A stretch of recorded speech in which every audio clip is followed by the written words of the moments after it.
Baik, selamat pagi teman-teman. Jadi pada pertemuan ketujuh ini, topik yang akan kita bicarakan yaitu alokasi biaya, analisis profitabilitas konsumen, dan analisis risiko penjualan. Baik, langsung saja. Jadi tujuan pembelajaran yang pertama itu identifikasi manfaat dari alokasi biaya, kemudian memahami kriteria keputusan alokasi biaya. Yang ketiga itu analisis profitabilitas pelanggan. Dan yang terakhir itu analisis selisih penjualan. Baik, jadi yang pada poin pertama ini kita memahami manfaat dari alokasi biaya. Jadi alokasi biaya itu yang kita fokuskan ialah kita mengalokasikan biaya yang tidak dapat ditelusuri secara langsung ke objek biaya, yaitu biaya tidak langsung ke objeknya. Hal ini yang menjadi kesulitan bagaimana kita bisa mengalokasikan biaya yang dikonsumsi lebih dari satu objek. Jadi ada pendekatan-pendekatan atau kebijakan khusus untuk mengalokasikan biaya-biaya tersebut. Jadi ada pun manfaat dari alokasi biaya itu yang pertama itu keputusan ekonomi. Jadi keputusan ekonomi ini dia mencerminkan suatu kondisi yang uh, digunakan sebagai dasar untuk pengambilan keputusan. Jadi dengan adanya informasi alokasi biaya ini, perusahaan dapat melihat apakah kegiatan dari operasional perusahaan itu sudah efektif dan apakah dari efektif itu perusahaan mampu menghasilkan produk yang sesuai dengan kriteria atau perusahaan dapat membeli produk lain yang lebih baik atau lebih memenuhi kriteria daripada perusahaan membuat produk sendiri. Yang kedua itu pembenaran biaya. Jadi dengan adanya alokasi biaya ini, perusahaan dapat memahami bahwa biaya yang dikonsumsi itu sesuai dengan yang dibutuhkan atau biaya tersebut dia itu efektif atau tepat dikonsumsi oleh objek biaya. Terus yang ketiga itu memotivasi karyawan. Jadi dengan biaya ini dapat memotivasi karyawan dengan cara karyawan dapat melakukan penghematan dikarenakan apabila terjadinya pemborosan, maka hal tersebut dapat meningkatkan beban yang mana berpengaruh terhadap profit dari perusahaan secara keseluruhan. Kemudian yang keempat, itu pengukuran laba dan aset. Ya, dengan adanya informasi biaya, maka hal ini berpengaruh terhadap laba perusahaan. Karena isi atau laba itu diperoleh dari selisih antara pendapatan dan beban. Kemudian aset ini terkait dengan bagaimana alokasi biaya terhadap kegiatan proses produksi. Yang mana hal ini akan meningkatkan atau mengakibatkan munculnya biaya persediaan yang mana akan berpengaruh terhadap COGS dari perusahaan untuk memperoleh margin kotor sehingga akan berpengaruh kepada perluasan laba secara keseluruhan. Yang berikutnya itu kriteria keputusan alokasi biaya. Yang pertama itu ada sebab akibat. Sebab akibat ini penyebab munculnya biaya adalah aktivitas. Jadi antara aktivitas dan biaya ini ada memiliki hubungan sebab akibat. Aktivitas muncul itu akan menyebabkan munculnya biaya. Begitupun sebaliknya. Kemudian manfaat. Jadi dengan adanya alokasi biaya ini, aktivitas atau objek biaya ini dapat memperoleh manfaat yang diterima. Jadi misalnya ketika perusahaan mengalokasikan biaya untuk kegiatan pemasaran, berarti manfaat yang diperoleh oleh objek biaya itu ialah jasa dari pemasaran yang dilakukan oleh perusahaan. Kemudian Berikutnya itu kriteria selanjutnya ialah adil. Di sini sesuai dengan kenyataan yang sesungguhnya. Jadi alokasi biaya itu tepat sasaran. Jadi objek biaya itu mengkonsumsi biaya tersebut sesuai dengan kenyataan atau sesuai dengan aktual terjadinya. Kemudian yang keempat itu dapat dipertanggungjawabkan. Di sini ini maksudnya ialah dasar pembebanan ini jelas. Ada dasar yang mendasari alasan mengapa alokasi biaya ini dengan cara tertentu, ataupun ada pun juga kebijakan-kebijakan yang mendasari tentang pembebanan biaya ke objek biaya. Baik, contohnya itu PTX memiliki 2 unit divisi, yakni divisi 1 dan divisi 2. PTX memiliki biaya yang digunakan untuk keperluan 2 divisi tersebut, antara lain biaya legal sebesar 900.000 US dollar, biaya SDM sebesar 1.600.000 US dollar, dan biaya administrasi sebesar 5.400.000 US dollar. Selain itu, ada juga 3 objek biaya yang mana dikonsumsi oleh setiap divisi. Jadi biaya legal untuk divisi 1 itu sebesar 5.200.000 US dollar, kemudian divisi 2 itu sebesar 3.800.000 US dollar, yang mana totalnya itu sama dengan 9 juta US dollar. Kemudian untuk upah dan gaji, divisi 1 itu mengkonsumsi 44 juta dolar, divisi 2 itu sebesar 36 juta dolar, sehingga totalnya ialah 80 juta dolar. Kemudian untuk gaji eksekutif divisi, itu divisi 1 sebesar 1 juta dolar, divisi 2 sebesar 800.000 dolar, sehingga totalnya itu sebesar 1.800.000 dolar. Jadi, bagaimana kita bisa mengalokasikan biaya legal ke divisi 1 dan divisi 2? Jadi divisi 1 itu sama dengan dihitung dari 900.000. Ini dikalikan dengan 5.200.000 per 9 juta. Sehingga untuk divisi 1, biaya legal itu sebesar 520.000. Untuk divisi 2, itu sama dengan 900.000 dikalikan 3.800.000 dibagi dengan 9 juta. Sehingga konsumsi biaya legal untuk divisi 2 itu sebesar 380.000. Kemudian ada juga biaya SDM, itu untuk divisi 1 itu sama dengan 1.600.000 dikalikan 44 juta dibagi dengan 80 juta, sama dengan 880.000.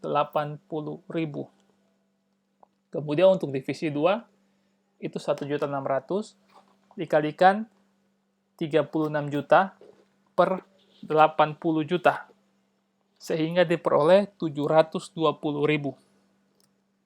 Untuk biaya administrasi, itu untuk divisi 1 itu 5.400.000 dikalikan 1 juta dibagi 1.800.000, sehingga diperoleh 3 juta.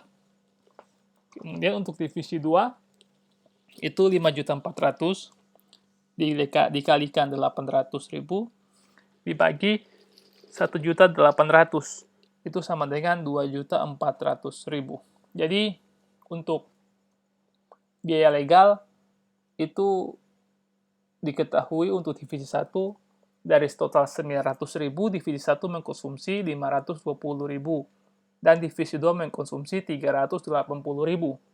Sedangkan untuk biaya SDM yang totalnya itu 1.600.000, itu divisi 1 mengkonsumsi 880.000 dan divisi 2 mengkonsumsi 720.000. Kemudian biaya administrasi yang totalnya itu 5.400.000, divisi 1 mengkonsumsi 3 juta dan divisi 2 mengkonsumsi 2.400.000. Baik, selanjutnya itu analisis profitabilitas. Jadi analisis profitabilitas ini, ya ini melihat bagaimana kontribusi setiap pelanggan terhadap perusahaan. Jadi kalau kita bisa melihat profitabilitas, itu berarti ada dua aspek yang terlibat, yaitu aspek pendapatan dan aspek beban. Karena dua aspek inilah yang menjadi indikator dalam pengukuran profitabilitas. Jadi contohnya saja, misalnya PTX memproduksi sepatu yang dijual ke 4 konsumen. Konsumen A, B, C, dan D. Harga jual ditetapkan sebesar 14,40 US dollar per unit dengan diskon tertentu ke setiap konsumen. Kemudian, ada pun biaya per unit sebesar 12 US dollar. Jadi perhitungan biaya ini menggunakan metode full cost. Nah, selain itu ada juga tabel aktivitas. Jadi terdiri dari penanganan produk, itu tarifnya itu 0,5 US dollar. Drivernya itu berupa per unit terjual. Kemudian ada proses penerimaan pesanan sebesar tarifnya itu 100 dolar per pesanan pembelian yang diterima. Kemudian ada juga aktivitas pengiriman itu sebesar 2 US dollar per jarak pengiriman.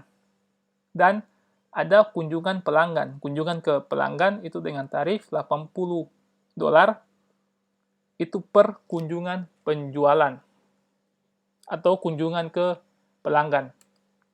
Nah, kemudian berikutnya itu tabel tentang penyerapan atau konsumsi setiap pelanggan dari aktivitas tersebut. Jadi, untuk kegiatan pesanan pembelian, pelanggan A mengkonsumsi 30 pesanan, kemudian pelanggan B sebesar 25 pesanan, pelanggan C sebesar 15 pesanan, pelanggan D sebesar 10 pesanan. Pengiriman, untuk pelanggan A sebanyak 60 pengiriman, pelanggan B sebesar 30 pengiriman, pelanggan C sebesar 20 pengiriman, dan pelanggan D sebesar 15 pengiriman. Kemudian ada juga jarak per pengiriman, itu pelanggan A sebanyak 5, pelanggan B sebanyak 12, pelanggan C sebanyak 20, pelanggan D sebanyak 6. Dan yang terakhir itu ada kunjungan ke pelanggan, pelanggan A sebanyak 6 kali, pelanggan B sebanyak 5 kali, pelanggan C sebanyak 4 kali, dan pelanggan D sebanyak 3 kali. Sehingga yang ditanyakan ialah berapa ke operating income dari setiap pelanggan. Pelanggan A, pelanggan B, pelanggan C, dan pelanggan D. Jadi, yang pertama itu kita mengetahui pendapatan. Jadi harga jualnya itu kan 14,40 dikalikan unit yang dijual. Sehingga untuk pendapatan untuk pelanggan A itu sebesar 648.800, pelanggan B itu sebesar 475.200, pelanggan C sebesar 41.760, dan pelanggan D sebesar 36.000. Nah, adapun diskon yang diberikan, jadi diskon ini di sini saya memakai diskon secara random, yaitu bisa saja saya berasumsi bahwa dengan pemberian diskon untuk setiap pelanggan yang berbeda diharapkan adanya peningkatan penjualan di masa depan terhadap pelanggan yang diberi diskon. Jadi, sehingga pendapatan bersih itu diperoleh dari pendapatan dikurangin diskon harga. Jadi, total pendapatan bersih untuk pelanggan A itu sebesar 564.480, pelanggan B sebesar 467.280, pelanggan C sebesar 38.280, pelanggan D sebesar 36.000. Jadi adapun COGS, cost of goods sold, ini biaya produksi. Jadi untuk setiap unit yang dihasilkan itu dikenakan atau dengan biaya sebesar $12. Jadi untuk pelanggan A, COGS-nya sebesar 504.000, pelanggan B, COGS sebesar 396.000,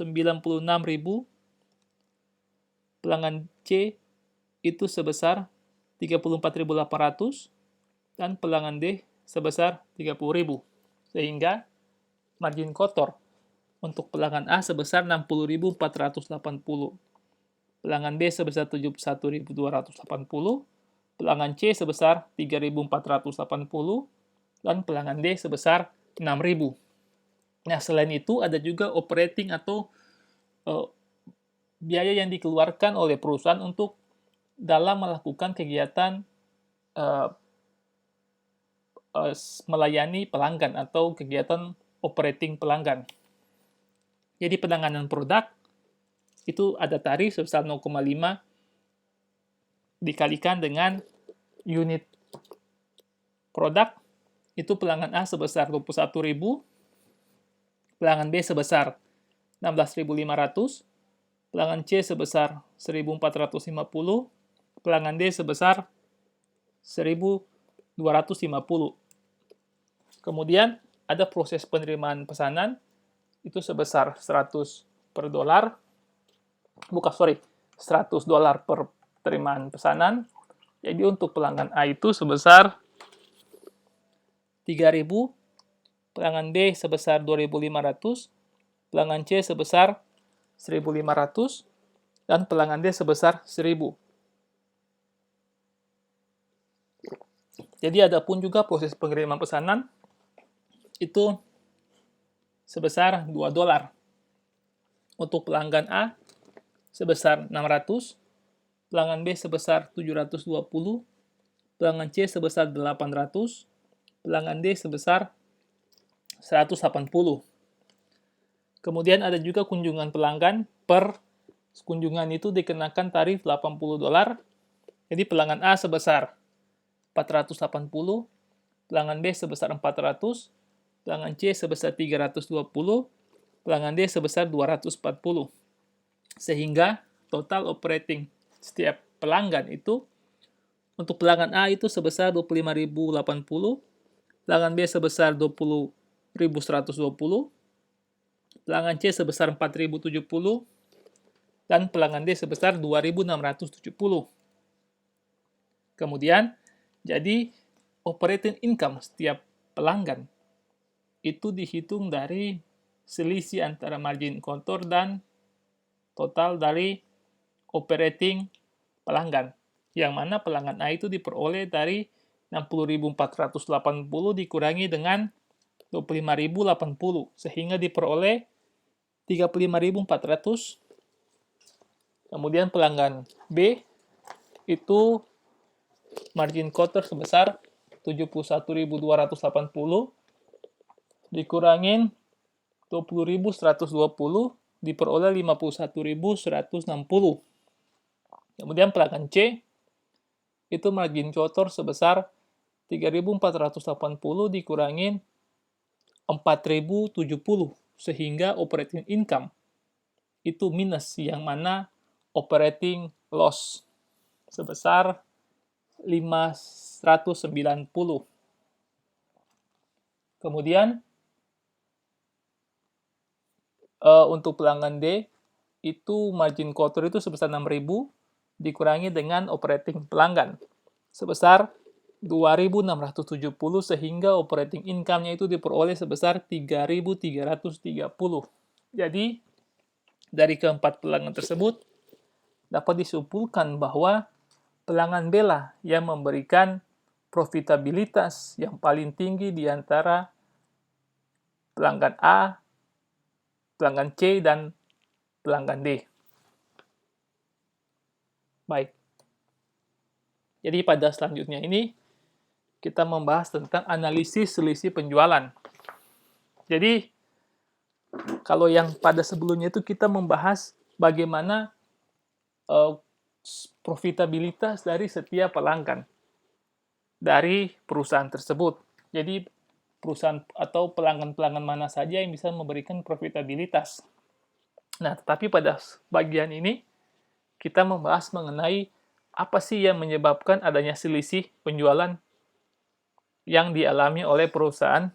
Jadi yang pertama itu ada selisih budget statis, kemudian yang kedua itu ada selisih budget fleksibel, dan ketiga itu adalah selisih volume penjualan. Jadi selisih budget statis ini membandingkan budget statis dengan aktual. Jadi untuk mencari budget statis itu diperoleh budget unit terjual dikalikan budget campuran penjualan atau mix sales, atau ada juga bilang dengan sales mix, kemudian dikalikan dengan budget kontribusi margin per unit. Kemudian untuk selisih budget fleksibel, itu membandingkan budget fleksibel dengan aktual. Jadi untuk memperoleh budget fleksibel itu diperoleh dari aktual unit terjual dikalikan aktual campuran penjualan atau aktual mix sales dikalikan budget kontribusi margin per unit. Kemudian untuk mencari selisih penjualan, itu membandingkan antara budget fleksibel dengan budget statis. Baik, contohnya itu, misalnya PTX, ini dia menjual barangnya itu ke eceran dan grosir.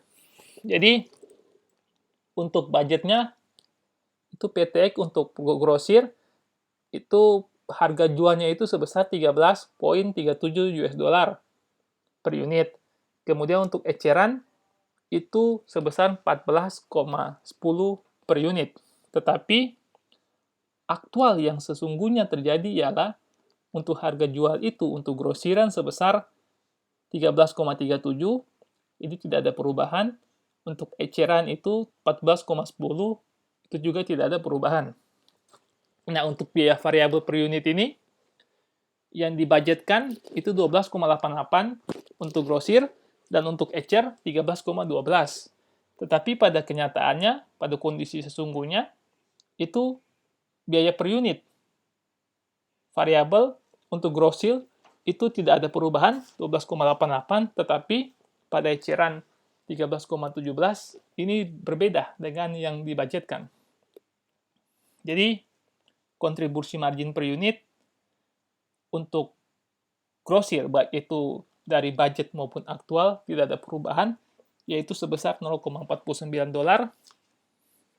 Tetapi untuk eceran itu budget itu sebesar 0,98, sedangkan untuk aktualnya itu 0,93.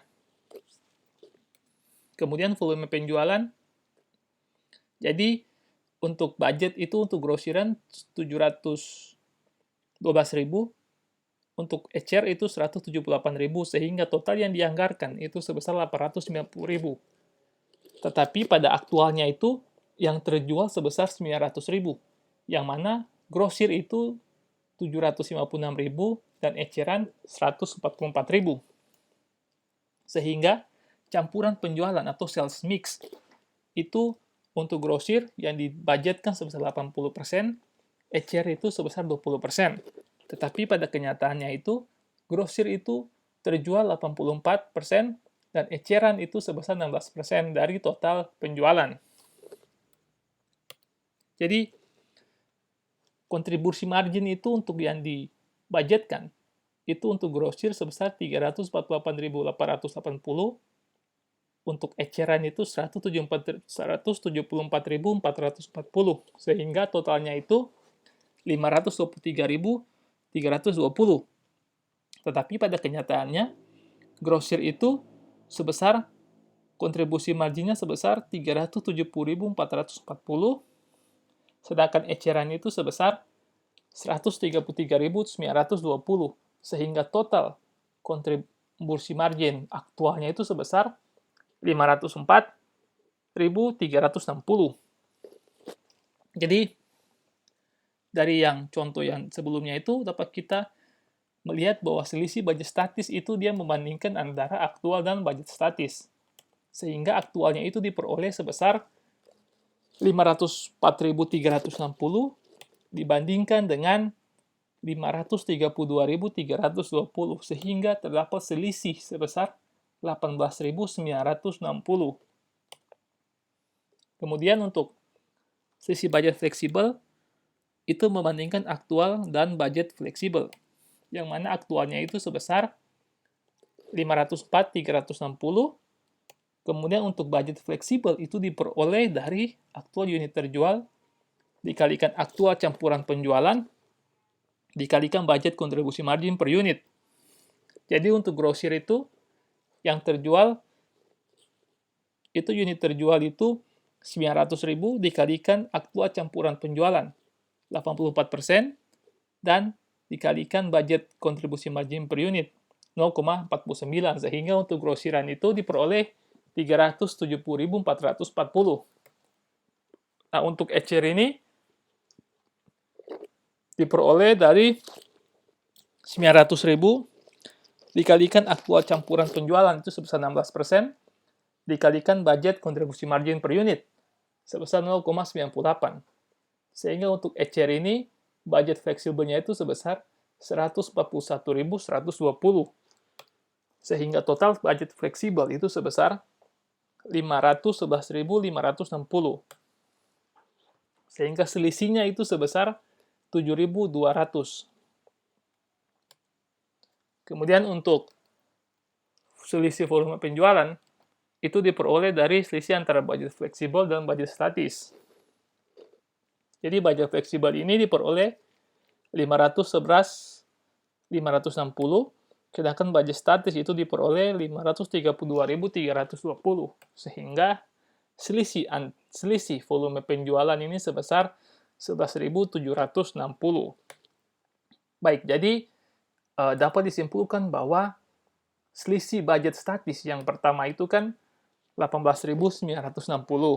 Nah, ini disebabkan oleh adanya perbedaan antara selisih budget fleksibel itu sebesar 7.200 dan selisih volume penjualan sebesar 11.760. Jadi, yang menyebabkan adanya selisih budget statis sebesar 18.960 ini disebabkan oleh adanya selisih budget fleksibel sebesar 7.200 dan selisih volume penjualan sebesar 11.760. Baik, itu saja yang bisa saya sampaikan terkait materi kita minggu ini. Kiranya materi yang saya berikan ini dapat memberikan manfaat dan berguna bagi teman-teman sekalian. Baik, sekian dan terima kasih.